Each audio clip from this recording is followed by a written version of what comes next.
Today we're going to be making our very own Squishmallows. So for this project, I want you to imagine that you are walking into an internship because your dream job is to be an upcoming toy designer. So as a toy designer, imagine you've been hired as an intern, so you haven't gotten the job yet. You're just an unpaid intern getting experience to design a future Squishmallow for Kelly Toy Company that will potentially be sold at Target and all their other locations. Our project is going to mean that if your design gets chosen and you're in the top 5 from all the other interns, meaning all of the other 4th grade friends, you will then receive a job at our company. So some things that I want you to be able to do during this project include design a toy. So the first thing we're going to do is focus on what are Squishmallows and creating 3 to 5 different sketch ideas. Typically, your first sketch is not going to be your favorite. And then you'll continue to go on. We can talk with our friends or colleagues and other interns to get some ideas of how you could modify your piece or make it even better. Lastly, after you've made your toy and designed it, we've built it by sewing it, then you got to come up with a bio for it. You want to make your Squishmallow sell, and you also want to make it personable. So after that, we're going to vote for the top 10 out of our interns, and then we'll figure out the top 5 who get the job. All right, so let's jump into some fun facts about toy designers. Just take a look at, the process. Most toys are designed first by sketches, and then you have another concept of like looking at the transformers over here. What materials are you going to use? How are certain pieces movable? How much is it going to cost to produce it and make it? Is it going to be an expensive toy? Is it going to be more inexpensive? What's going to drive the market where people want to buy this toy or spend the money on it? Because if it's a toy that easily breaks, no one's going to want to buy it. So this little video is an old one that I've used in the past when I've also taught my Ugly Doll unit. And you'll notice, some of the different toys have now no longer are as popular, and that's fine. They just go into the history of what made that era. So let's take a look at that. Some fun facts about a career in being a toy designer is this little website from theartcareerproject.com discussing what it's like to become a toy designer. If you want to go and look at that website, they have some bios of some actual toy makers that you could read what they started doing, how they became a toy designer, and where they're working. So some fun facts here, as you'll see on here, is the global toy market is over $84 billion. Just think of your favorite toy growing up that you've had already and what toys you wish were made, and much, much more. So looking at this, the average hourly wage and different things, you can see how the salaries go. The toy industry says that it predicts the following trends, and I know we're in 2017 right now, but just kind of take a look at what they predicted before and see if any of that came out, and if you have that toy. So here are the world's biggest toy companies, obviously Melissa and Doug, Mega Bloks, Leapfrog. You've probably seen several of these. I know almost everybody owns Legos or Mattel. Mattel makes more than just Barbies. It makes a lot of other toys. So this was interesting. Some of the most influential toys according to the Time magazine. So back in the 1920s, it was yo-yos, then finger paints, the Slinky. The 1950s, Barbie came out, and also Mr. Potato Head. 1960s were those rubbery creepy crawlers. In the 70s, it was the Rubik's Cube. 80s was a glow stick. In the 90s was the Beanie Baby and then Furby. And 2000s was Bratz and Zuzu. So you can probably think of what 2010s and maybe what the 2020s will hold.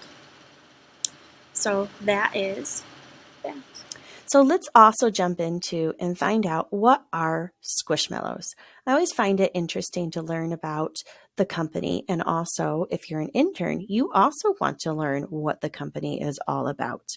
What do they look into? So something that I would recommend is, at your own time, do a little research when you go to do your bio for it. See what they're using the Squishmallows for and different groups to get it out there, why they're so special, what makes the certain Squishmallows the rarest of all, or what is popular right now that most would be like, yes, I really want to buy that toy because it's something that is important to somebody at this time. So here's just a quick little snippet about what Squishmallows are. And then I also have a quick little video here on exactly some examples that just pop up the moment I start the Google search. So let's take a quick look at what are Squishmallows. Squishmallows are actually made by a company named Kelly Toy, and they're just plush toys. They've been created since 2017 and has turned into an international phenomenon. So they're really known for giving you comfort, support, and their little name tags and stories that go back behind them is what makes them so unique and popular. There's over 1,000 Squishmallow characters to collect right now, but they're constantly growing and they're still adding more and more. A lot of them had now become rare for certain ones that are no longer made and are actually, rivalry to Beanie Babies and have actually, taken over on becoming more popular and resellable from that too. So the sizes, you've got like the soft outside texture of it and then the polyester that's really soft on the inside that kind of makes them like a pillow. They're easy to wash. And what makes them also popular is they can range from sizes like 3.5-inch clip-ons to an extra large 24-inch one. So there's a lot of different product lines that they continue to grow.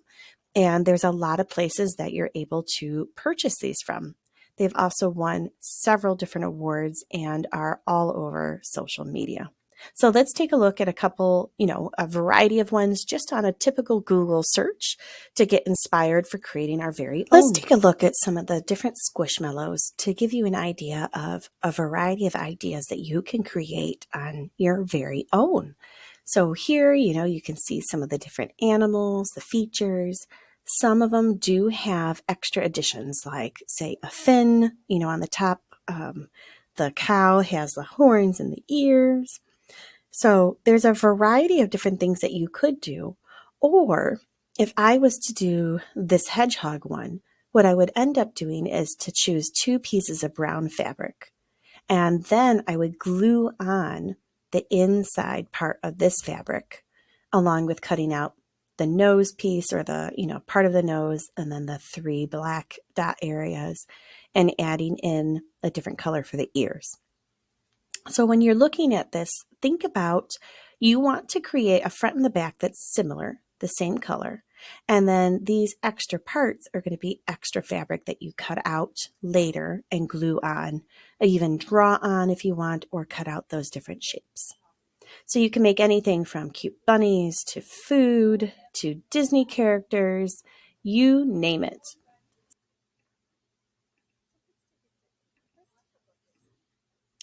Now that we've looked at all of that, today I want us to focus on, for our first day, just our ideas. We're going to spend this whole time coming up with ideas. I want you to make 3 to 5 sketches of different Squishmallows or even plushies that you want to make. At this point, anything goes. My idea is just get your idea on the page. Look up examples on your Chromebooks if you need, talk with your friends, make it something that's important. So for you, do those 3 to 4 sketches, even 5 if you need, do more if you need to. Maybe you start with just a cute little, dragon like you see up here, and then the next one you add wings to it. And maybe after that, maybe it's into eating French fries or something else. The next thing that you're going to do, now that we have our drawings put down and came up with the favorite one that really stands out for us, now is where you start making those modifications. How difficult is this going to be to make? Do I have the skills to be able to put this together? Because in order to sell it, you got to make the prototype, right? So toys are necessarily not made off of the first design. They're modified, they're changed, and they're developed a little bit more towards, again, the interest interest of the audience. You, as an intern, are trying to be the top intern. You're trying to come up with something you enjoy, but you also want to come up with something that's going to sell, or something that your friends or colleagues are going to look at in fourth grade and say, hey, I really like that one. How cool is that idea? So don't focus entirely on making it what you think everybody else is going to want. Make sure it's something you enjoy too, because your art needs to be a little bit of you. So also, as you look at it, think about, is this something that, one, you can cut out, and two, you can sew? You're going to make it as simple as you can when we go to modify it. And you're going to save those details for the things like the eyes and the nose, etc., for something you can draw or glue on later. So here are some examples of modifying. In order to make the llama, you can see all the details in the ears and other things. These are all the parts that you would need. You need two, a front and the back of the body. And then you need two ears, obviously, the hair, and if you want to add a blanket to it. When you're making the koala, you need two of those. This one was built a little bit differently, where what they did is they sewed the other part of the face on a little bit later to stuff it, and the body. That's a little bit difficult and trickier. I've had people in the past ask, can they do a monster or an Among Us character? You just do the shape of what their shadow would look like. If you were to do Baby Yoda, you don't want to draw his eyes or face on this part. You just want to do what his shadow would look like. And I would choose two pieces of green and then sew it together. And then I would choose the brown to cut out later and glue on as the jacket or the robe, the eyes, the parts of the ears. Those are different things. Same thing with Pikachu. Start with the shape of the body, add the ears a little bit later, the tips to the ears, the rosy cheeks, and then obviously the tail. So here's a simple one. If you just wanted to have like the potato shape of the body, so here's like the pug, I want you to make it large enough. You don't want to sew something small because it makes it a little bit trickier to do all the curves and corners and turns, etc. So my project for you is to draw it the size of a piece of paper. And all we're going to do is one, and then we're going to cut that shape out. So here it would look like a weird little potato shape. You would sew that together, and then you would make the rest of the pug's face by cutting out the oval shape, cutting out this shape, cutting out the eyes, and making the ears and all those other little things. There are lots of examples out there that you can look up for. For example, this is from Scratch and Stitch. They have templates out there for you. So those are easier things that you can do, is print that out, cut out the shape of it, and then we're going to use that for our fabric. Here again are just to give you some ideas of Squishmallows. They're very simple. There's a front and a back, and then later you add these details in. So here for the ears, I would add the details of this shape plus the ear later. I would add on the black ear later, and then I can sew on or glue on this patch of black here along with the face expressions. Probably for this one, the cupcake, I would do all pink, and then I would cut out the white later to put on top in the front where I can glue it down, add the sprinkles, the cherry on top, and obviously the bottom part. So that's what I want us to work on today. You're going to do your drawing, then you're going to come up with a modification, and we're going to get ready to move on. Some examples in the past of ugly dolls include these. As you can see, it's just two pieces of fabric, and we used to do where we glued on buttons or sewed on buttons and also painted or drew on them. And, we've gotten further where we've learned how to add on other details, etc. So here's an example, Snoopy. You got the silhouette, the outline of the body shape. And then later, the student just drew on with a Sharpie or paint the ear, the eye, the nose, the cow. Here, I'm just taking out a blank piece of paper. You'll be using your sketchbook or any paper that I've provided at this moment. And I just want you to come up with a couple sketches. Come up with whatever you think. We'll meet up with each other and kind of do a collaboration and get some ideas in a little bit.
Once you've chosen the image or the plushie, the squishmallow that you want to create, take a blank paper. It doesn't matter the color of the paper, but it has to be the printer size. And I want you to break it up and modify it into that silhouette shape. So here I'm just doing a quick sketch. It's probably going to look like a potato, and that's all I need it to look like. I just want a basic shape, and I'll add on the ears, the tail, and all the other features later. So once you make that modification, that quick shape, take out your scissors and cut it out. Now let's begin our sewing portion. So before we can dive into that, we need to pick two fabric pieces. Could be the same color, could be different colors, completely up to you, but this is going to be the base. And what I want you to do is make sure that they line up and then put your piece of paper, the silhouette that you created, on top of it. And then you'll notice I will have some chalk. You're going to use the chalk and you're going to trace around your entire shape.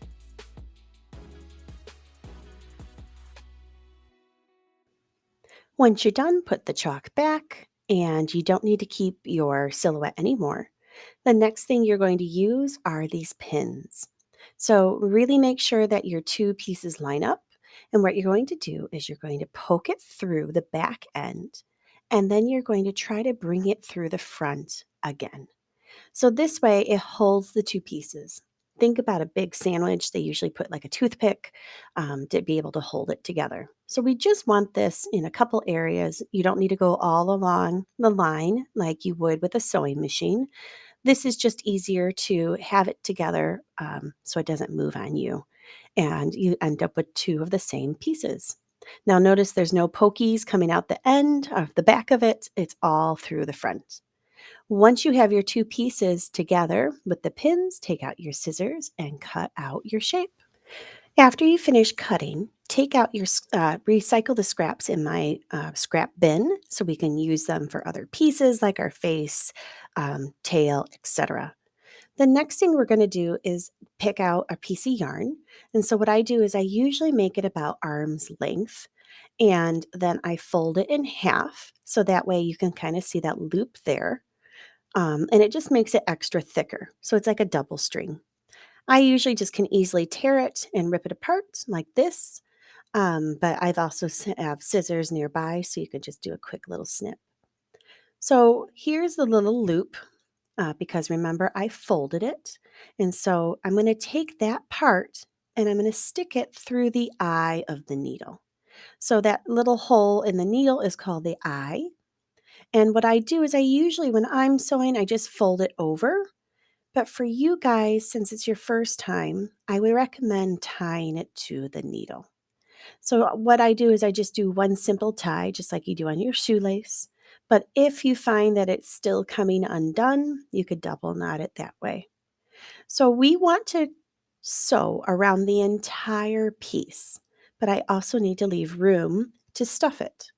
So what you do is find a corner, start there, and you're going to pull your thread all the way until you have a little bit at the end that's not through the hole. And just like your shoelace, again, you're going to tie it where you make an X, right? So you make an X and you put the tail end through the hole and then you pull it together. And I always double or triple knot it, which means I do it again one more time or two more times. Make an X, take the tail, put it through the hole, and pull. So here I'm doing the triple knot. If you forget to knot, the thread goes right through the hole, and there's nothing to stop it. So now that I have that, what I will do now is I'm just going to pull it through, and that's it. You know, we've practiced our over under with different things. So I've seen it both ways. You can sew, and I'm sewing from the top like this. But if you're facing it towards you, you could easily go under, pull it through the top, and then start under and go through that way. So you'll notice here, and I did this on purpose, is sometimes it falls off. All you need to do is rethread your needle by putting that through. And I always hold the thread when I'm pulling it and holding the needle as well. So take this time, try to keep your stitches as close together as you can and go slow. Because sometimes when I'm doing this, the reason we don't use a very long piece of thread is it might get stuck on the pins or it might get stuck on a corner. So I'm fast forwarding this part here, but you can see I'm just taking my time. I might need to add some more thread and go from there. Looking at how do you add the thread. So here's my thread. I'm going to grab another arm's length and then I fold it and take, so now it's a double strand. And to tie two pieces of thread together is actually very simple. You have them become best friends. So they're right next to each other like this. And then you wrap it around your finger, kind of, and I'll show you again. I wrap it around and I'm going to take it off. See how it makes that little loop? And then all I do is push it through. And then I make sure it's nice and tight. Always test it first, so that way it doesn't come undone midway. And go back to sewing.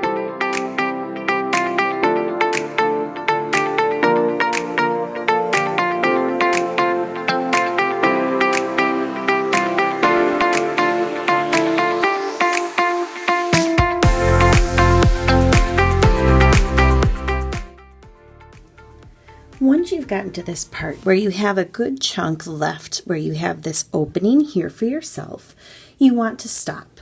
So we're just going to leave our needle on here because we're going to need that to close it after we stuff it, as well as do our decorations. So we have a few more steps that we need to do first. What you're going to do now that we've sewed around most of it is take out your pins, and you want to make sure you put them back in your container because we don't want to have our Chromebooks or anything else near these or have them on the floor. Now, if what I do recommend, and don't worry, what you might end up doing is just kind of pulling your stitches gently, but you want to turn this inside out. So what I'm going to do, because I don't want to see all my stitches, is I'm going to turn it inside out and pull it through. And you'll notice all my stitches are nicely on the inside of this. You'll see some of them, and that's fine. Don't worry if you see a bunch. Don't worry about this one getting looser. That's okay too. So I have my fabric pulled through, and I just kind of work it nice and slowly. Okay. And now I have it nicely flipped inside, out the correct way. So you can see how my stitching worked for around the corners. It's all holding it in really nicely. And again, I'm going to still leave this on here. If it's bothering you, what I recommend is you can always put your needle back for a little bit in the needle pile, and you'll come back to, just have your string nice and long, and we'll come back to that. Now the next part is to look back at your sketch that you came up with and take a look at what fabric colors do you want to do. So I know I want to add on some ears. I'm going to use some pipe cleaners because I want the ears to be bendable. I'm going to add on a tail as well. So I have my scrap bin, and what I'm going to do in my scrap bin is I'm going to grab the colors that I want, and I'm going to start coming up with my pieces that I want and cutting those out and setting them on my piece before I glue them.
Alright, so once I've got this the way I want. I've got my bendable in here because I have stuffing, and I have my nice pipe cleaner, which is pretty cool.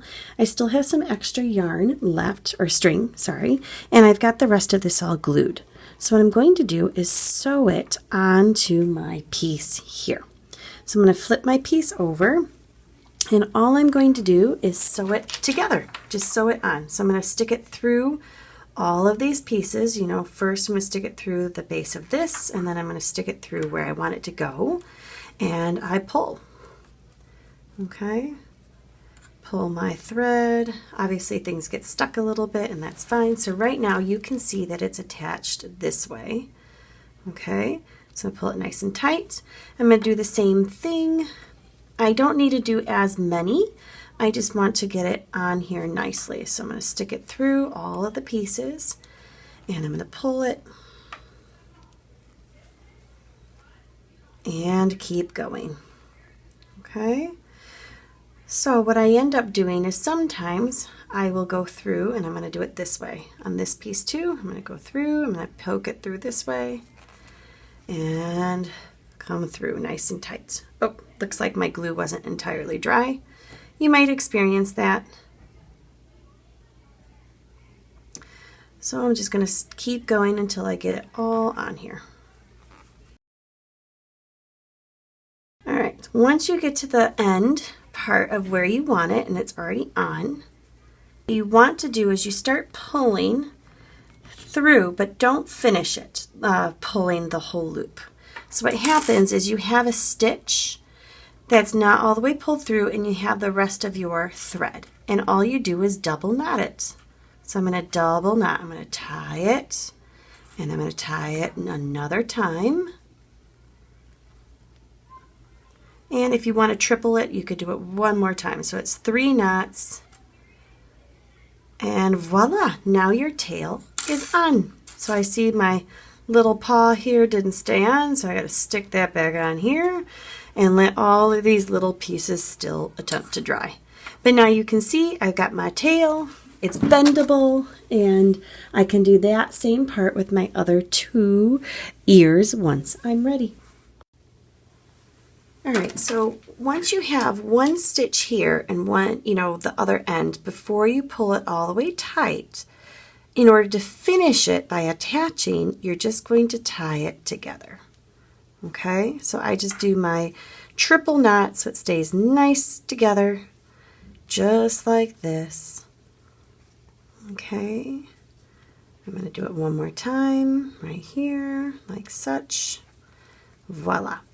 Now, when it's time to be done, you don't want to ever cut too close because you don't want it to come undone. So I'm going to put that to the side. And now I have my ears put on it. I have, I sewed it where I've got my pipe cleaner on the inside, which you can kind of see sticking out through here, and that's fine. So this way I can mold and bend my ears and my tail any which way that I want, or have them go flat, etc.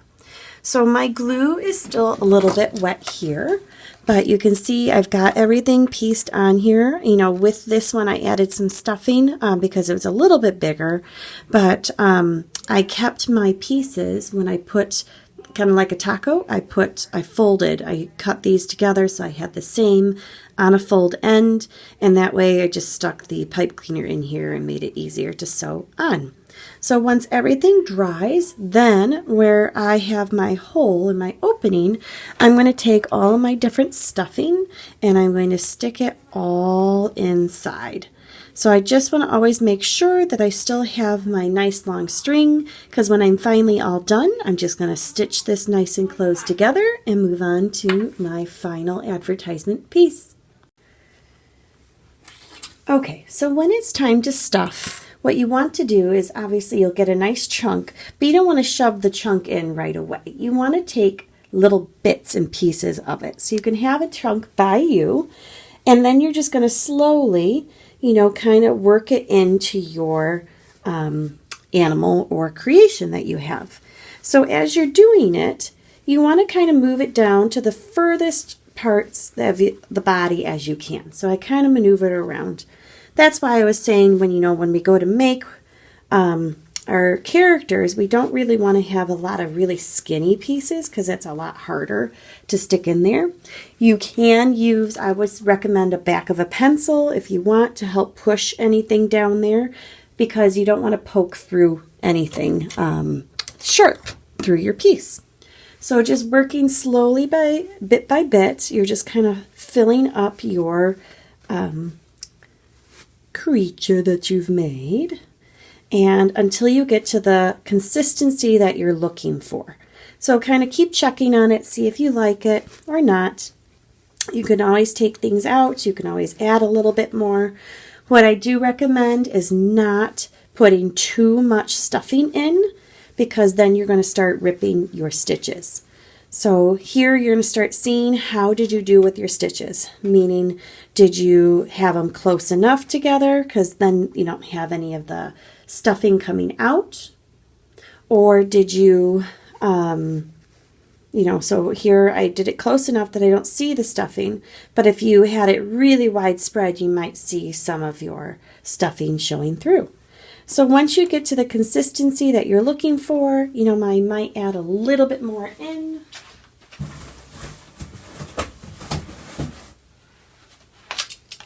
And then we can close it up. And then the next part is to work on the advertisement for your little stuffy that you came up with. So I'm going to just sneak this down in here a little bit and add a little bit more. Okay. Again, you don't want it too full that it's really hard to sew. So now I'm at my last and final part of my piece. I want to make sure everything is, next to it. What I might do is sew this, all together that way. So I'm going to pull it nice and tight from my last stitch that I had, put my extra stuffing away, and then I'm going to have, make sure you have enough. You don't want to ever have too short of a streak. So if you need to tie on more thread, go ahead and do that. But I'm going to go through and I'm going to just grab some of my extra pieces that I put on, because it holds it on a little bit better.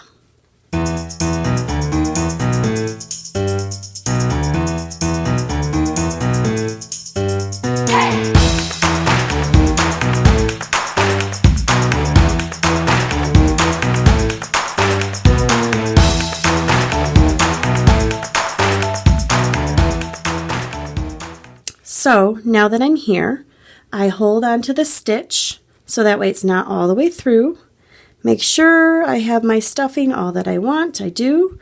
And all I do is I tie it together and I make a good knot. I don't want to just do it once because it'll unravel. Think of your shoes. Okay. So it might take you a few minutes. What I'm going to do is cut off my needle because it's kind of in my way. And just do a triple knot. That's why I want you to make sure you have a nice long piece of string. It's always easier to work that way. And there we go. There is my cute little stuffy.